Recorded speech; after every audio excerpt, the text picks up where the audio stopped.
In this video, we'll explore how to improve your privacy on macOS. Apple markets itself as privacy first, but even on a Mac, there's still plenty of data being collected behind the scenes. Let's fix that and make your Mac truly private. Start by checking your personal information in Settings under Apple Account.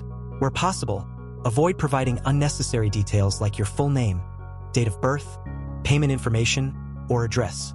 The less personal data you store here, the less Apple or third-party apps can associate directly with you. Now go to iCloud settings. If you don't need iCloud Sync, turn it off for apps like Photos, Safari, and iCloud Drive.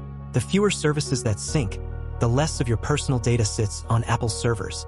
And if you do use iCloud, make sure to enable advanced data protection. This encrypts your backups, notes, photos, and more, so even Apple cannot access them. Next, go to General. Under AirDrop and Handoff, either turn them off completely or set AirDrop to contacts only. This prevents random people nearby from sending unwanted files or seeing your device name. Then manage background items. Go to Login Items and Extensions. Review which apps launch automatically when your Mac starts.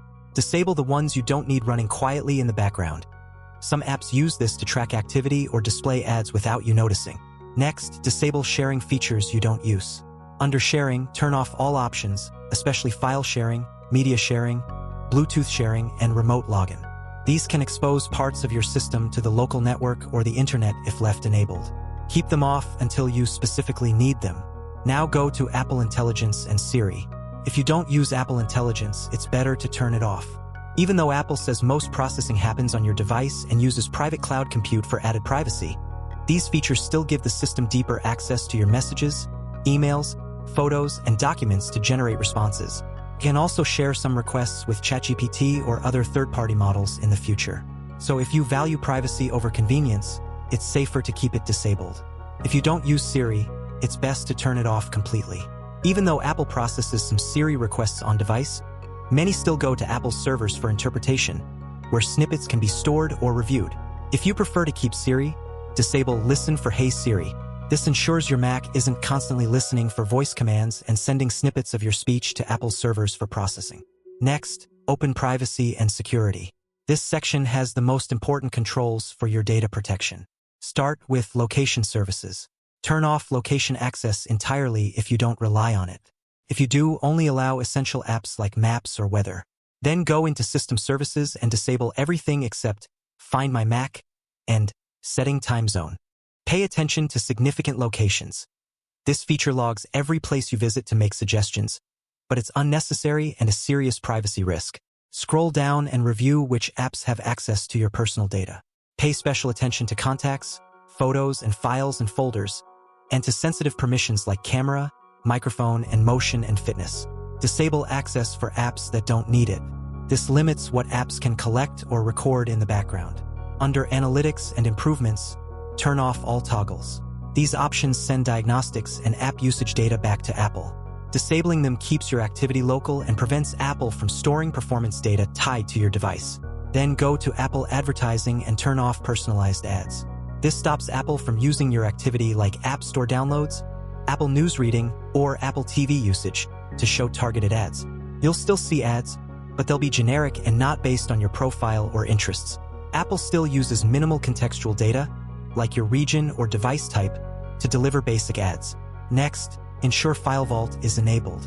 FileVault encrypts your entire disk, so even if someone gets physical access to your Mac, your files remain unreadable. Make sure to store your recovery keys securely, either offline or in an encrypted note, so you can still unlock your Mac if you forget your password. Now check Accessories. Under Allow Accessories to Connect, select Ask for New Accessories. This prevents unknown USB or Bluetooth accessories from connecting automatically without your approval. Then go to Spotlight. Turn off Help Apple Improve Search. This stops search queries from being sent to Apple for analysis or model improvement. If you use Safari as your primary browser, it also needs attention, and we've already covered that in detail in a separate video. Check the description for the link to our Safari privacy guide. Cover your webcam when you're not using it, and unplug external microphones or cameras when possible. Even on macOS, security vulnerabilities can expose your camera or mic without you realizing it. Finally, make encrypted backups. Use Time Machine with an external hard drive and enable encryption during setup. Avoid relying solely on iCloud backups, especially for sensitive data. Offline encrypted backups protect your data even if your iCloud or Apple account gets compromised. These changes greatly reduce how much data Apple and apps can collect from your Mac. Apple gives you more privacy tools than Windows, but only if you actually use them. By turning off analytics, managing permissions, limiting sharing, and encrypting your data, you can take full control of your privacy. Stay private. Stay aware.